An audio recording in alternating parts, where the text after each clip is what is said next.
اب کسی کے لیے اسلام قبول کرنے کے بعد کسی کے لیے جائز نہیں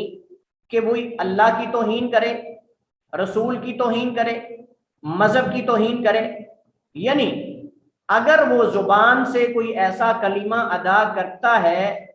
جو کہ کفریہ ہے، اس سے وہ کافر ہو جائے گا. اب یہ حکم عام ہے نا، اب یہ حکم عام ہے کہ اسلام لانے کے بعد زبان سے کوئی ایسا کلمہ ادا نہ کرے جس سے اسلام کی توہین ہو، اللہ تعالیٰ کی ذات کی توہین ہو، یا ان کے ساتھ کفر ہو. مثلا کوئی بندہ جو ہے اللہ تعالیٰ کو گالی دے، وَالْعِيَاذُ بِاللَّهِ، رسول کو برا بلا کہے، رسول کو گالی دے. اب آپ جانتے ہیں کہ یہ شخص جو اللہ اس کے رسول کو گالی جو بھی دے گا، اگر مسلمان ہے تو وہ کافر ہو جائے گا. یہ مسئلہ واضح ہے، سب جانتے ہیں، مسلمان حقائق میں سے ہے. لیکن اس کے اندر بھی شریعت نے تخصیص رکھی ہے، اور وہ تخصیص کیا ہے؟ إِلَّا مَنْ أُكْرِهَ وَقَلْبُهُ مُطْمَئِنٌ بِالْإِيمَانِ، مگر جسے مجبور کر دیا جائے اور اس کی جان جانے کا خطرہ ہو، وہ جان بچانے کے لیے کلمہ کفر کہہ سکتا ہے. اب یہاں تخصیص آ گئی نا، إِلَّا مَنْ أُكْرِهَ. پہلے حکم عام ہے، قرآن کریم، یعنی یہ حکم جو اس سے پہلے والا ہے وہ میں آپ کے سامنے ذکر کرتا ہوں، مجھے اس وقت اس کا استحضار نہیں، تاکہ مسئلہ عام سے تخصیص واضح ہو جائے. اللہ تعالیٰ فرماتا ہے، یہ سورہ نحل کی آیت نمبر 106 ہے. اللہ تعالیٰ فرماتا ہے من کفر باللہ من بعد ایمانی الا من اکرہ وقلبہ مطمئن بالایمان. من کفر باللہ، جس نے اللہ کے ساتھ کفر کیا، من بعد ایمانی ہی، ایمان لانے کے بعد جس نے کفر کیا، تو اس پر اللہ کا غضب ہے اور ان لوگوں کے لیے دردناک عذاب ہے. لیکن اس کے بعد عام حکم نازل کرنے کے بعد اللہ نے کچھ لوگوں کو خاص کر دیا، الا من اکرہ، مگر جسے مکرہ بنا دیا جائے، مجبور کر دیا جائے کلمہ کفر کہنے پر، وقلبہ مطمئن بالایمان، اور حال یہ ہو، واو حالیہ ہے، اور حال یہ ہو کہ اس کا دل ایمان سے مطمئن ہو. تو اس بندے کے کلمہ کفر کہنے سے اس کا ایمان ضائع نہیں ہوگا. ولیکن من شرح بالکفر صدرا، جس نے اپنے سینے کو کفر کے لیے کھول دیا اور پھر کلمہ کفر کہا، تو یہ کافر ہو جائے. کون آپ میں سے سمجھا اس مسئلے کو؟ پتا چلے کہ آپ لوگ میرے ساتھ موجود ہیں. سر آ گئی ہے سمجھ. یعنی اس ہمارے موضوع سے متعلق جو میں نے بات کی کہ یہ صرف احکام کے اندر، عبادات کے اندر جو ہے وہ صرف تخصیص اور عموم نہیں، بلکہ عقیدے کے مسائل کے اندر بھی عام اور خاص ہے، اور بکثرت ہے، ہر مسئلے کے اندر ہے. ہم نے عقیدے کی بات کی. حضرت یاسر رضی اللہ تعالیٰ عنہ اور ان کے بیٹے عمار اور ان کی پوری فیملی، اہل مکہ ان کو بڑی اذیتیں دیتے تھے، بڑی تکلیفیں دیتے تھے، اور اس بات پہ ان کو مارتے تھے کہ تم محمد کریم کو گالی دو، تم محمد صلی اللہ علیہ وسلم کو برا بلا کہو. ایک دن اللہ کے نبی علیہ السلام گزر رہے تھے، تو آپ نے دیکھا کہ آل یاسر کو، حضرت یاسر اور ان کی اولاد، ان کی بیوی بچوں کو مارا جا رہا ہے صرف اس وجہ سے کہ تم محمد کریم کو برا بلا کہو. اللہ کے نبی علیہ السلام نے ایک دن ان کے پاس جا کر ان کو کہا کہ اگر تمہیں مجھے گالی دینے سے تمہاری مصیبت اور تمہاری تکلیف کم ہوتی ہے اور تمہارا دل مطمئن ہے ایمان پر، تو مجھے گالی دے لیا کرو. یہ صحیح حدیث کے اندر موجود ہے کہ اللہ کے، اور یہ آیت اتری ان کے بارے میں. مزے کی بات یہ ہے کہ یہ آیت جو ہے یہ اتری ہی آل یاسر کے بارے میں، اس کے بعد اس کو عام حکم بنا دیا گیا تمام مسلمانوں کے لیے. اللہ کے نبی نے فرمایا کہ تمہیں اگر اس بات پہ یقین ہے کہ ایمان اور رسول اور اللہ حق ہیں، تمہارا دل مطمئن ہے، تو تم ان کو صرف اپنی تکلیف کو کم کرنے کے لیے، چونکہ ابھی مسلمان کمزور تھے، ابھی مسلمان مکہ کے اندر کمزور تھے اور ڈرتے تھے، تو اس وجہ سے آپ نے فرمایا کہ ٹھیک ہے تم مجھے برا بھلا کہہ لیا کرو، اگر تمہارا دل مطمئن ہے ایمان پر تو زبان سے کہہ لینے میں کیا ہے. تو اس وقت یہ اللہ تعالیٰ نے قرآن کریم کی آیات اتاری. تو اب اس کے اندر بھی تخصیص آ گئی، حکم عام آیا کہ جو بھی زبان سے کلمہ کفر کہے گا، اپنے سینے کو کفر کے لیے کھول دے گا، وہ کافر ہے، مگر جو مجبور کر دیا جائے. اچھا اب ہم چلتے ہیں نماز کی طرف. کوئی بندہ اگر کہے جی اقیم الصلاۃ،